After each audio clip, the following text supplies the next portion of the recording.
Estamos aqui com Vera Egito, diretora aqui da Paranoide. Ela que já fez vários tipos de trabalho, já atuou com música, com videoclipes, com publicidade, cinema. Vamos bater um papo com ela e conhecer um pouco dessa história e ver que dica que ela pode deixar pra gente aí. Vamos lá? E aí, Vera, tudo bem? Tudo bom. Maravilha. Conta pra gente um pouco como que foi esse início de... Sei lá, como que você se interessou, faz muito tempo que você já pensa nisso, em fazer isso da vida, como que foi? Foi muito nova, assim, foi a única coisa que eu quis fazer mesmo de verdade, assim, no colégio eu já tive essa ideia, na escola, e aí quando eu fui fazer colegial, eu fiz um colegial com ênfase em publicidade na escola Álvares Penteado, lá no centro, na Liberdade, porque eu já queria fazer alguma coisa que tivesse comunicação ou vídeo, e esse colegial era um colegial que tinha aulas à tarde de temas sobre psicologia da comunicação, já vídeo. Então eu já comecei, isso eu tinha o quê? Uns 14 anos, bem nova, já querendo isso. Seu pai também trabalhava já com coisa de publicidade, não era? Meu pai era fotógrafo publicitário, fotógrafo still, né? Ele era fotógrafo still, trabalhava com publicidade, depois parou de trabalhar com publicidade, mas eu acho que certamente o senso estético, o olhar veio muito dessa convivência com ele, porque o olhar dele era diferente para tudo, assim. Então esse negócio de casa é muito, muito importante pra gente, assim, né? O que a gente aprende em casa, assim, sei lá, é fundamental para nossa vida inteira, né? E acho que isso que você conviveu e teve contato desde a infância, certeza que te influenciou de alguma forma. Eu acho muito importante. Hoje eu tenho uma filha de 3 anos e eu tento... Claro que ela é criança, que ela vai curtir as coisas de criança, mas eu, por exemplo, na hora de escolher a escola, o prédio da escola que a gente acabou escolhendo é um projeto super especial, feito para criança mesmo, com uma paleta de cor super bonita. Eu falei, cara, essa é a escola mais bonita que tem. E parece bobagem, mas na verdade acho que o senso estético, ele também é algo que você estimula, que você cria. Sim. Eu lembro de aprender a andar de bicicleta na cidade universitária. E a gente ia muito andar ao redor da FAO ali. E o meu pai falava do prédio da FAO, como foi construído, o vão livre, assim. A gente não é um papo para criança, mas é também, né? Você vai criando as crianças já com um olhar especial para as coisas, né? Bacana. E você começou, então, já desde os 14, já tinha um certo foco, e depois você foi fazer faculdade? Sim, aí eu fui fazer cursinho, né, porque o audiovisual na ECA já era super disputado, assim, na época era uma nota de corte super alta. E eu só queria fazer ECA, só queria fazer audiovisual na USP, não queria fazer mais nenhuma faculdade. Também nem tinha grana para pagar outras também, mas aí eu estudei, tentei 2 anos, né, no primeiro ano passei para a segunda fase, mas não passei da segunda fase, aí tentei de novo. Como eu só tinha me inscrito na USP, também não tinha nem opção. Sim. Aí tentei de novo e entrei. Acho que foi a primeira coisa que eu quis muito fazer, assim, foi estudar na USP. E foi uma experiência bacana? Para mim foi essencial, assim. Você acha que, assim, para você... Acho que você pode falar por você, mas também por pessoas que você conhece, que são diretores, enfim...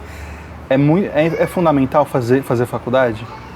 Não é fundamental. Para mim foi fundamental na minha trajetória, assim, foi muito importante ter feito ECA em vários sentidos, assim, como cineasta e como pessoa também. Eu acho que a universidade, eu sempre gostei de estudar, assim, então também na escola, mesmo nas minhas épocas que eu era mais bagunceira, as minhas notas eram altas, eu sempre passei de ano direto. Então é um sistema que eu me encaixava, assim, assistir aula, estudar, fazer prova. Nunca foi muito difícil para mim. Tem pessoas que são super inteligentes, mas que não se dão bem com esse método, com esse lance de prova. Às vezes a criança vai super mal e ela é inteligente, é que aquele sistema não é para ela. Então, eu acho que para mim funcionou muito a universidade, eu aprendi muito sobre cinema e sobre tudo, assim. Agora, tem outras pessoas que não curtiram, inclusive colegas meus que não gostavam, que não se deram bem e também são pessoas super talentosas. Então, não sei, eu acho que não tem muita receita, sabe? Sim. Mas pra mim funcionou muito, sim.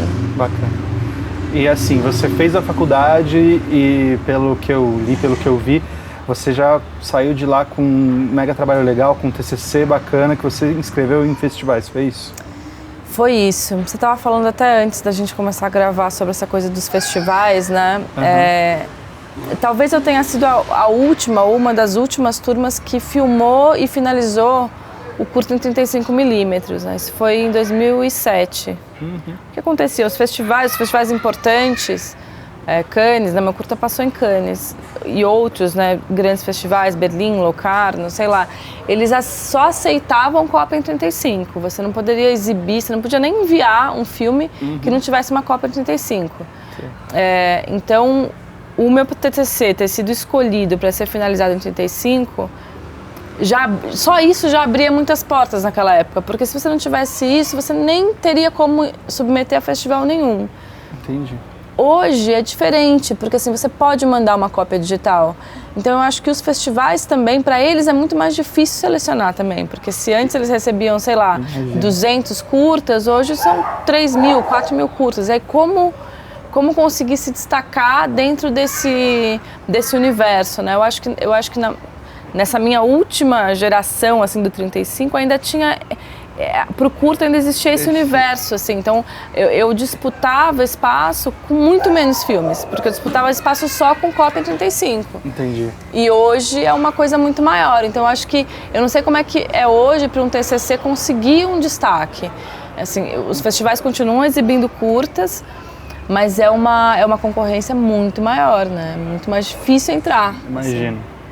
E assim, você acha que, por exemplo, como você falou agora, na sua época talvez rolou esse privilégio de você concorrer com menos gente, mas que ao mesmo tempo hoje em dia, com a facilidade, as câmeras digitais e a alta qualidade que elas estão entregando, fica mais fácil de produzir. Você acha que isso é bom, isso de certa forma aumenta a possibilidade de chegar a coisas boas, ou você acha que também tem muita coisa ruim que vem junto? Eu acho que, assim, antes de mais nada, é bom. É bom porque democratiza, porque você tem mais acesso à linguagem, né? Se você pensar num TCC em 35 da USP, é uma coisa mega elitista, né? Sim. Então, quando que um jovem da periferia ou um jovem que não tem acesso à tecnologia ou à educação formal, quando que ele poderia fazer um vídeo mostrando o ponto de vista dele sobre uma história, as ideias dele? Hoje você tem coletivos super legais na periferia fazendo coisas muito legais mesmo, assim, que dão o protagonismo para aquele jovem que está excluído desse universo acadêmico formal, injustamente está excluído. Então, assim, não tem como dizer que o vídeo é ruim, é maravilhoso, porque ele leva essa possibilidade de expressão para muito mais pessoas. Agora, em termos de linguagem, se é bom ou não, eu acho que ser em vídeo ou ser em película, na verdade, isso é um suporte, né? A linguagem é a mesma, você tem que escrever um roteiro, você tem que saber dirigir ator, você tem que saber decupar uma cena, isso não muda, a câmera não faz milagre. Então, na verdade, isso continua sendo tão difícil quanto sempre foi e continua exigindo estudo e reflexão e pensamento como sempre exigiu. Não, o suporte não muda essa necessidade.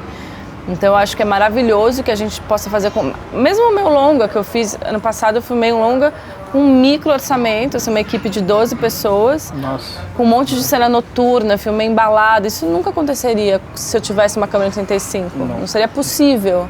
Então é muito legal o digital. Agora, não me salvou de ter que escrever um roteiro, de ter que dirigir os atores, de ter que ensaiar. Então, não acho que ficou mais fácil fazer filme no sentido do que você vai dizer. Ficou mais fácil você realizar. Mas a ideia e o que você tem que dizer continua difícil como sempre foi. Entendi. Bacana.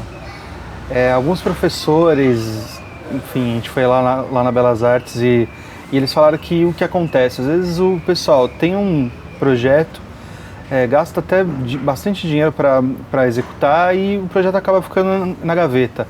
Talvez falte um pouco desse espírito empreendedor, de ir atrás, de correr, de se relacionar, de marketing, enfim, não sei como chamar, mas você teria alguma dica, algum caminho para a gente deixar para essas pessoas que estão mais ou menos nessa situação, como que encaixar em festivais, o que tem que fazer? Eu acho que assim, o universo dos festivais de cinema, ele é um universo cada vez mais quase que corre na paralela do cinema comercial, do que a gente vê nas salas. Então, Acho que a primeira, se você deseja participar desse universo, a primeira coisa que você tem que fazer é começar a frequentar os festivais, né? Certo. Então, aqui em São Paulo tem a Mostra de São Paulo, mas tem o Festival de Curtas, que é um festival Kinofórum, que é um festival que passam muitos curtas, que é um festival super legal. E no interior também, em outros estados do país. Então, começar a pesquisar, inclusive, o que passa nesses festivais, que tipo de linguagem está sendo explorada, porque também cada festival tem um estilo, cada festival busca uma identidade, né? Então você ficar mandando o seu filme para festivais, por exemplo, que não tem o estilo do seu filme, você está queimando bala à toa, sabe? E querendo ou não, você tem que conhecer as pessoas que organizam esse festival, não conhecer assim, ser amigo, mas conhecer, entender quem são essas pessoas, porque os programadores, os curadores, é como um curador de um museu. Assim, ele tem um olhar, ele tem um lance específico que ele quer para o museu dele. Você tem que entender o que é isso. Então, o festival é um caminho.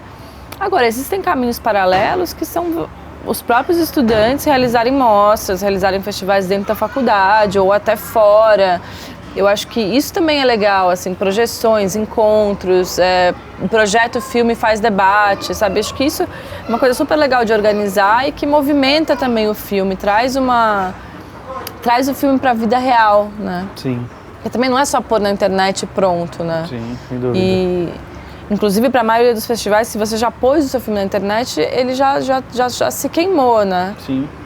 Agora, eu acho que a universidade, quem me orientou naquela época foi a própria USP, foram os próprios professores da USP, que já tinham uma ideia do caminho, vamos mandar para tal lugar, o Espalhadas pelo Ar, que é o meu TCC, ele foi para Cannes porque ele ganhou um festival da crítica em Paris de melhor filme estudantil, que é um festival de filme estudantil, é só de filme de escola. E como que chegou lá, em Paris? Em Poitiers, a gente enviou e foi selecionado. Mas assim, mas é uma orientação, assim, né? Eu acho que a universidade tem que ajudar os alunos também, por exemplo, dizer que existem festivais só para filmes estudantis. Legal. O prêmio ABC de fotografia para filme estudantil, que é um prêmio super legal, que também dá visibilidade. Eu acho que a universidade tem se a universidade incentivou os alunos a fazer um TCC, ela tem que orientar também como fazer esse TCC crescer de alguma forma ali, gerar frutos não só para o aluno, mas para a faculdade também, né? Sim, sem dúvida. Porque é o nome da instituição que está lá, então quanto mais o TCC da faculdade brilhar, melhor para a instituição, né? Sim, sem dúvida. Durante a sua trajetória não é tão longa, né? Assim, você falou de 2007. O curta, o primeiro filme que eu dirigi foi As Curtas Espalhadas pelo Ar, de 2007. Certo. Então a gente vê aí, sei lá, não tem tanto tempo assim, sei lá, 8 anos. E já fez coisas fantásticas, enfim. Com certeza, é legal a gente deixar claro que para você chegar até algum resultado fantástico, você já cometeu vários erros. E não tem um caminho, uma fórmula para você pular os erros e alcançar um resultado fantástico. Você tem algum erro que você poderia citar, que você cometeu, que de repente vale a pena deixar para as pessoas não cometerem? Pois é difícil falar, né, assim, de não cometer esse erro, justamente pelo que você disse, porque você vai cometer e é meio inevitável, né? Eu acho que tem um erro que eu vi muitos colegas cometerem que eu não cometi, e outros que eu percebo que eu me arrependo um pouco, mas também no fundo eu falo, bom, mas foi meu caminho. Então eu vi alguns colegas da USP nessa fase do TCC e tal, criar uma expectativa muito grande sobre aquilo, e quando o filme fica pronto, claro, não é tão genial quanto você imaginava, né? Porque eu acho que na faculdade todo mundo se acha muito genial, né? Porque você gosta de Cassavetes, porque você gosta de Godard, porque você gosta de Antonioni. Então quando for fazer um filme, vai ser igual ao do Antonioni. Não vai. Não vai ser igual. Você gosta, você tem bom gosto, mas você não sabe fazer igual. E eu também não sei, né? Eu tô muito aquém de todos os meus ídolos. Então essa frustração de ver e falar, tá uma bosta isso, tipo, mas cadê minha referência é o Gus Van Sant, meu curta não tá igual ao filme do Gus Van Sant, não tá mesmo, assim. Eu vi meus amigos passando por isso e muitos abandonando o próprio filme porque se frustraram muito. Caraca. E eu me frustrei, sofri, achei que não estava bom também, mas falei, não, vamos aí, vamos tocar, é o que eu tenho, é o que eu posso fazer. Eu acho que essa capacidade de entender as suas limitações, de tentar melhorar e de tentar chegar no filme que você quer, mas sem... Porque a autocrítica, ela pode ser super estimulante e pode ser absolutamente paralisante também. Você tem que saber o meio termo, saber se criticar sem se reprimir. Você está ferrado. Agora, nessa trajetória de 8 anos, né, entre os meus curtas passaram em Cannes em 2009. Eu fui filmar o meu longa em 2014, ano passado. Então foram 5 anos longe do cinema. Eu escrevi o roteiro do Serra Pelada como roteirista. Dirigi programa de TV, dirigi clipe, fiz um monte de coisa, mas fiquei longe do cinema. É uma coisa que eu me arrependo um pouco hoje. Sim. Poxa, eu devia ter emendado, eu devia ter saído dos curtas e já começado a trabalhar no longa. Na verdade, eu até trabalhei no Rua Maria Antônia, que é um longa, mas que é um projeto maior, é um projeto caro, que agora começou a captar. Agora, mês passado, assim, depois de eu filmar o outro longa, o meu primeiro roteiro de longa conseguiu uma coprodução com a Globo Filmes e agora ele vai rolar, talvez ano que vem. Mas a gente assinou contrato. Então, depois de 5... Eu escrevi o Roma Antônio em 2009, então... Mas assim, eu me arrependo de não ter agitado um filme como Amores Urbanos, por exemplo, que é um longa que eu fiz com os meus amigos em 3 semanas. Ter demorado tanto, assim, eu sinto como um erro também, sabe? Eu deveria ter aproveitado aquela onda dos curtas. Claro que, por outro lado, também eu fico pensando, mas será que 5 anos atrás eu teria essa agilidade, esse conhecimento de set para dirigir um filme com 12 pessoas em 3 semanas e escrever esse roteiro? Provavelmente não, né? Provavelmente eu só consegui fazer isso porque nesses 5 anos eu fiz um monte de coisa, conheci um monte de gente e fiz várias conexões que me permitiram isso. Então, acho que de erro, de arrependimento, isso é uma coisa que eu sinto. Devia ter emendado logo longa. Mas acho que não a ponto também de sofrer, porque eu acho que, enfim... Minha filha fazendo bagunça. Acho que de um jeito ou de outro também é a minha trajetória. Acho que isso também a gente tem que ter sempre em mente. Ficar em paz com o nosso caminho, assim... Inclusive os nossos erros, assim, foi o caminho que eu consegui traçar nesse tempo. Legal. O importante é a gente não perder o foco e sempre fazer, né? Não ficar... Eu acho, tem gente que acha o oposto, assim, tem amigos do cinema que falam, não, você só tem que fazer um filme quando você tiver certeza que ele é incrível, que também é um caminho. Eu sempre fui mais da ação, mais de fazer, mesmo que não fique muito bom, assim, melhor feito mais ou menos do que não feito. Não mais ou menos nas coxas, mas assim, poxa, eu dei tudo de mim, eu fiz tudo pra ficar incrível. Não é genial, não é o filme que vai mudar a vida da história, da arte, não, mas tá ali, é um trabalho honesto e feito com toda a minha energia.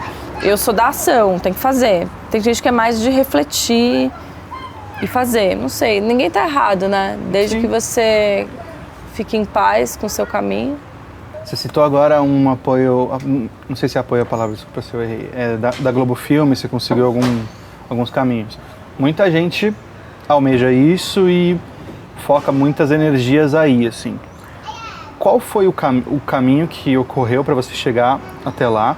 E se tem algum tipo de estratégia para a pessoa fazer e pensar em o que as pessoas precisam pensar e entrar em ação para chegar até aí? Olha, tem várias coisas, assim, mas eu vou te dizer que a reunião que eu tive na Globo Filmes foi muito sobre o roteiro. Eles gostaram muito do roteiro, acharam o roteiro muito bem escrito. E a história bem contada e acharam que é um roteiro que engaja. Certo. Então, na verdade, tem várias coisas que eu posso falar sobre os caminhos, né, sobre ter uma produtora, conseguir trabalhar numa produtora que consegue te representar de alguma forma, porque também os patrocinadores têm que ter confiança que você vai conseguir produzir aquilo, isso é verdade, tem um monte de coisa. Agora, tem produtoras pequenas que também conseguem grandes coproduções, então eu acho que se eu for no cerne dessa questão, o cerne seria roteiro. Assim, certo. Porque assim, uma coisa é você fazer um projeto super alternativo, inclusive sem roteiro, ou o roteiro vai sendo criado. Você não vai conseguir apoio para esse projeto porque ninguém sabe o que é esse projeto, porque você não escreveu um roteiro. Sim. Então qualquer apoio, qualquer parceria, ela começa a partir do momento que você tem um roteiro na mão. E escrever roteiro é uma arte específica também, né? Na verdade, a narrativa é uma arte milenária, uma arte que começa lá no teatro grego. Então, eu sou super encantada por esse tema da narrativa clássica. Enfim, se você divide a narrativa nos gêneros, Hegel dividiu a narrativa em gêneros épica, lírica e dramática. O cinema trabalha com o drama, com elementos também da épica, mas o nosso tempo é um tempo do drama. O drama é o protagonista, agente de toda a ação, que segue contra um antagonista, uma força antagonista, que é um personagem antagonista ou é um ambiente antagonista.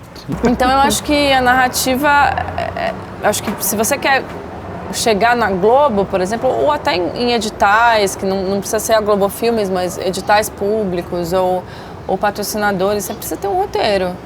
E ter um roteiro, nesse sentido, é um roteiro narrativo, é um roteiro que trabalha com os elementos do drama. Certo. O drama não é drama de chorar, o drama é esse estilo de narrativa. Sim. Que emociona, né? Que é a narrativa clássica, na verdade, que é um traço cultural, né? Se eu sento aqui com você e falo, nossa, tenho que te contar um negócio que aconteceu. Eu vou ficar muito... E aí você fala, tá, me conta. Eu falo, eu cheguei aqui na produtora, deixei meu computador na mesa, tomei uma água e sentei aqui para conversar com você. Você fala, tá, mas você não fez nada. Fiz um monte de coisa. Tomei água, deixei meu computador. Fazer coisas eu fiz, mas isso é uma história? Não. Por que não é uma história? Porque não teve antagonismo, eu não tropecei, derrubei a água e molhou meu computador, ou eu não tinha um desejo muito grande de chegar aqui às 16h e várias coisas me impediram. Então, o conceito de narrativa, ele precede o cinema, o teatro, ele faz parte do que nós entendemos. Uma pessoa que nunca entrou no teatro, que nunca entrou no cinema, se eu chegar para ela e falar, preciso te contar um negócio, a expectativa que ela tem sobre isso é igual a sua, é igual a minha. Que eu quero ouvir peripécias, eu quero ouvir um problema sendo resolvido, porque é a concepção que a gente tem culturalmente do que é uma história. Então não adianta você me escrever um roteiro que o personagem, ele olha o céu e passa o pássaro e tudo bem, é lindo isso, mas não é uma história, entendeu? E talvez você filme isso e fique uma coisa super interessante, mas se antes de filmar você precisa de apoio, geralmente é o cinema narrativo que consegue esse tipo de apoio. O cinema não narrativo tem muito mais dificuldade, justamente porque o que você vai apresentar para o seu patrocinador, entendeu? Entendi. Então eu diria que o primeiro passo é ou estudar roteiro, e aí é uma coisa que demora a vida, é você dedicar a sua vida a isso, que é o que eu faço, é a minha área de estudo principal, não só roteiro, é dramaturgia, no sentido mais amplo, ou você tem que se associar a um roteirista, alguém que saiba escrever e que curta a sua ideia e que consiga fazer dessa ideia uma narrativa. E aí você consegue levar esse roteiro para editais, você consegue levar esse roteiro para patrocinadores, a pessoa lê a história e se engajar naquilo. Se o teu lance é mais um cinema experimental ou um cinema não narrativo, bom, aí também você nem quer a Globo Filmes, porque não é o lugar que também não é esse lugar, enfim. De repente é até difícil você conseguir achar um apoio para isso, né? Muita gente tem mais budget para a coisa que vai vender, enfim, né? A coisa que vai trazer público mesmo, né? Porque mesmo o cinema de arte, ele tem um público, né? O Amores Urbanos, que é esse filme que eu filmei ano passado, que é meu primeiro longa, ele é uma comédia dramática, super indie, assim, sobre 3 amigos que moram juntos e tal, que a gente fez baseado nas nossas próprias histórias de vida. Legal. E durante a montagem, a gente mostrou, eu digo a produtora, né? A gente apresentou para 2 distribuidoras. Porque tem esse lance do longa, né? O longa precisa de distribuição. Né? Porque para você passar numa sala de cinema, você precisa ter contrato com distribuidora. Certo. E a gente fez super na guerra, assim, só a gente, e depois, bom, agora para isso virar um filme mesmo, para isso ser exibido em algum lugar, a gente precisa de distribuição. E as 2 distribuidoras quiseram. Então já foi nossa, o projeto cresceu, era quase uma coisa, não, vamos fazer a gente, vamos mostrar entre a gente, se for o caso.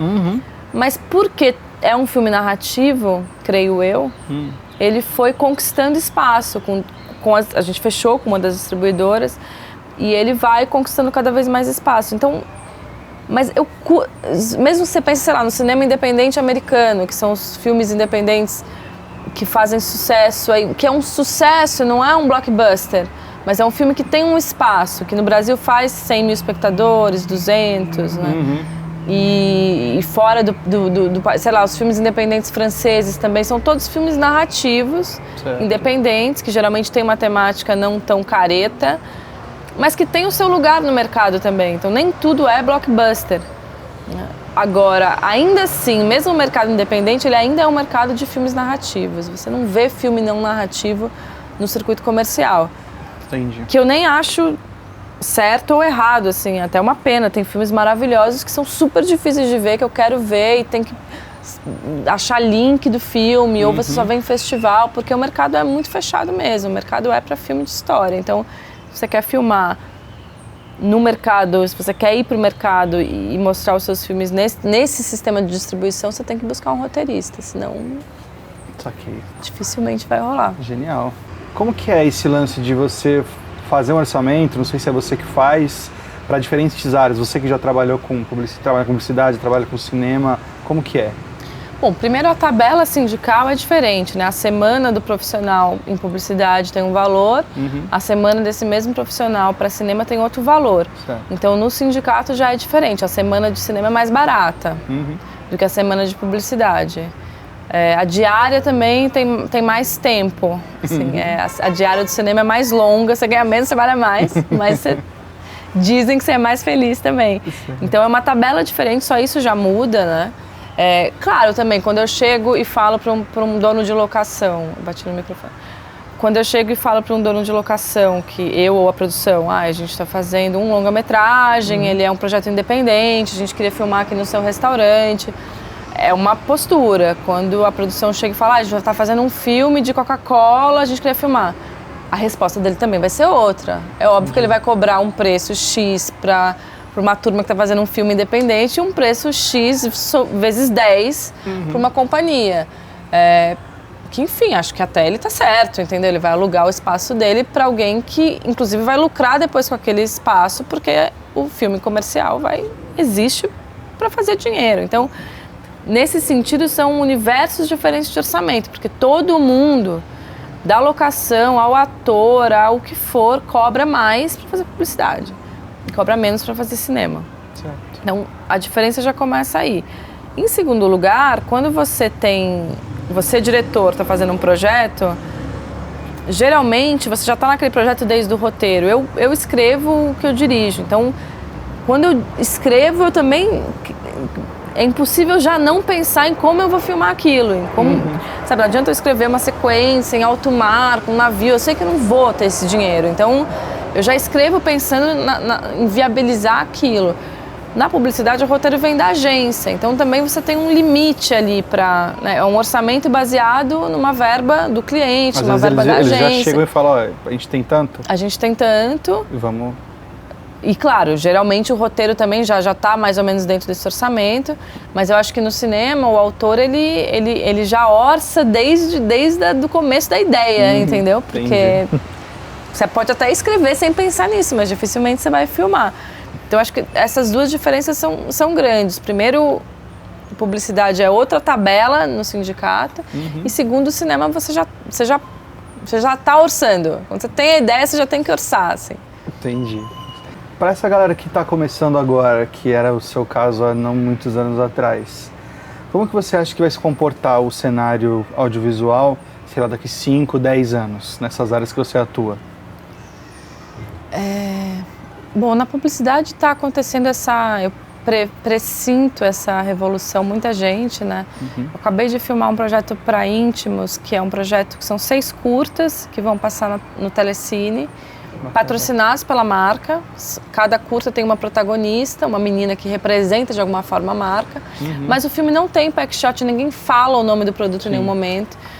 Então é um projeto que ainda não tem muitos projetos assim, mas cada vez mais é uma tendência, porque a TV digital, claro, o Brasil é um país que tem muita dificuldade de acesso à cultura, acesso até à eletricidade em muitos pontos do país. Sim. Mas pensando em 10 anos, É esse modelo de a minha novela passa às 9 da noite, então às 9 da noite eu tenho que ir lá e eu vou assistir as propagandas que passaram no intervalo, é um modelo meio fadado à morte, porque cada vez mais você vai chegar e vai usar a TV por demanda, vai chegar na hora que você chega em casa e assistir a sua novela na hora que você quer, sem intervalos comerciais. E aí, para onde vai a publicidade? Então, esses projetos de conteúdo, né, que se diz branded content, que é conteúdo patrocinado, numa tradução livre, eles estão crescendo, porque aí é a marca investindo numa dramaturgia, numa coisa que a pessoa quer ver, que ela acha legal ver, e que tem, não a marca compre, ou não sei o quê, mas tem o conceito da marca ali de alguma forma, então você se identifica com aquilo. Isso é um caminho da publicidade. Se vai ser assim daqui a 10 anos, eu não sei. Mas está pressentindo que está indo por aí. O cinema cada vez... O cinema é um mistério para mim, assim, eu não sei dizer em termos de mercado. Às vezes a gente tem grandes bilheterias para filmes que eu acho duvidosos, assim, como valor de filme. E os outros filmes que são brilhantes e que não encontram um grande público na bilheteria, eu acho misterioso. Eu não sei para onde o nosso mercado de cinema vai, assim. Acho misterioso mesmo. Agora, para quem está começando hoje, eu vejo o mercado com falta de alguns profissionais. Assistente de direção, por exemplo, é assim. Quando está todo mundo filmando no cinema, quando está rolando muita filmagem no cinema, ou muita filmagem na publicidade, assim, desaparece. Eu já tive vez de ligar para 10 assistentes de direção. Inclusive, depois do quinto já nem eram profissionais que eu queria tanto trabalhar, mas era o único que tinha. Sim. E não tem, assim, não tem.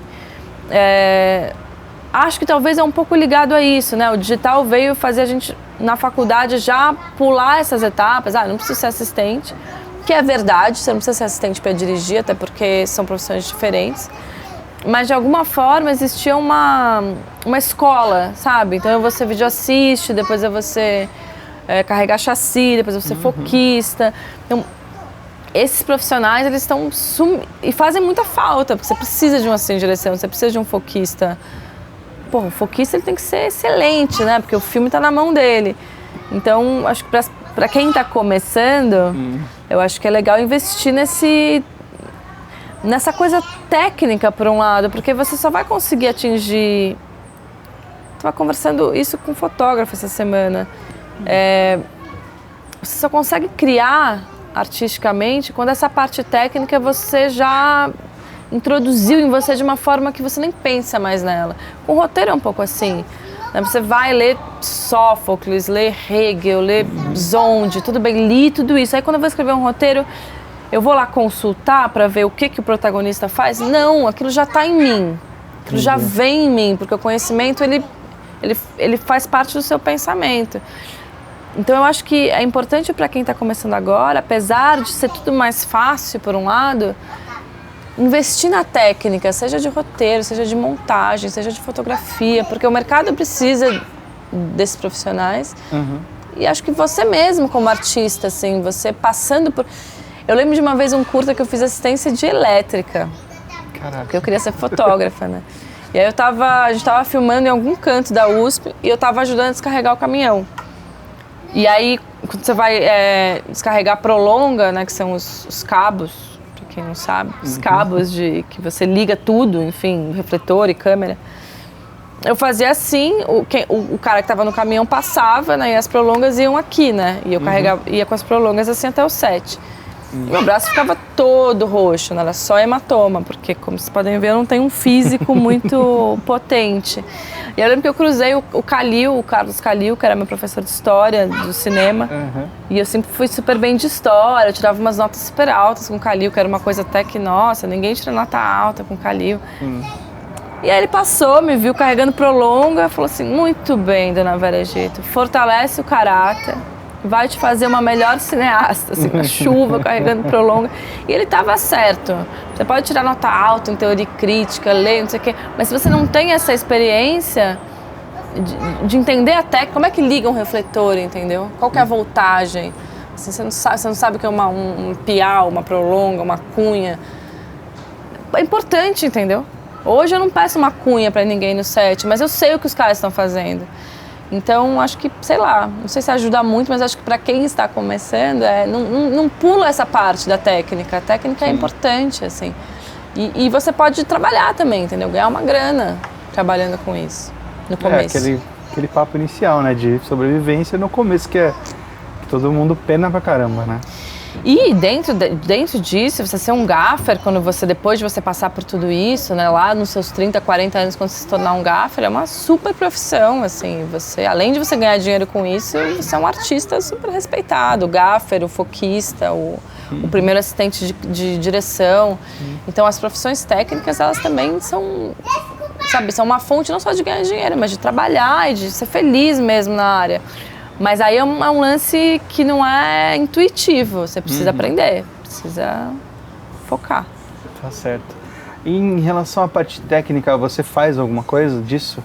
Sei lá, de edição, de pós-produção ou nada? Tudo é pré?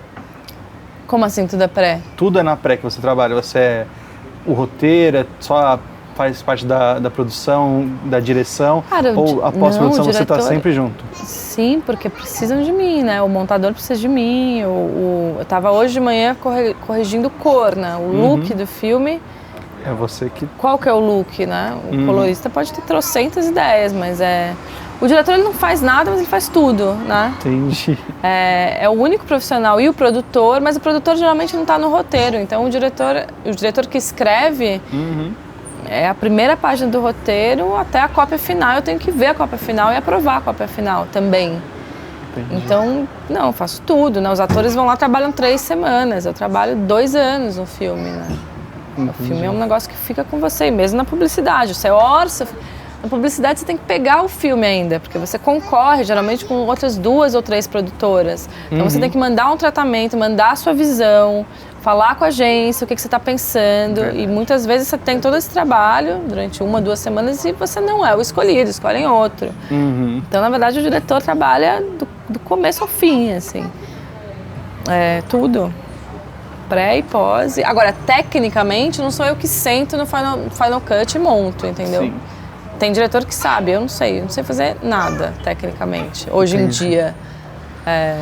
Mas você sabe exatamente o que você quer na hora que você está ali do lado. O que eu quero, e muitas vezes não é nem só o que eu quero, o que o filme precisa. Sim. Às vezes são coisas diferentes, inclusive. Eu até queria outra coisa, mas o filme precisa que eu tome uma outra decisão. E aí sou eu que tenho que tomar. Isso também é uma coisa que um diretor vai entendendo. Não é muito sobre o que você quer, é sobre o que você tem que fazer para aquilo acontecer. Às vezes é frustrante, mas também faz parte da sua profissão. Assim. Bacana. Bom, então a gente conversou aqui com a Vera Egito. Muito obrigado, foi um papo muito bacana. Sei lá, teria 1000 e outras perguntas para fazer para você aqui. A gente que tem um produtor e está também começando há não tanto tempo, assim. Foi muito bacana, espero que tenha ajudado vocês. Se quiser deixar algum recado para quem está assistindo a gente. Um recado? Eu acho que um pouco do que eu falei, que é difícil mesmo, né? Mas eu não acho que é difícil porque é cinema. A vida adulta é difícil, né? Sim. Crescer é difícil. Como é que eu vou ganhar dinheiro? Como é que eu vou me virar? Como é que eu vou casar? É difícil, mas as pessoas têm sobrevivido nos últimos milênios. Você vai sobreviver também. Bacana, então. Muito obrigado. Espero que não demore muito para o nosso próximo encontro. Também espero. Valeu, gente. Tchau, tchau. Obrigada.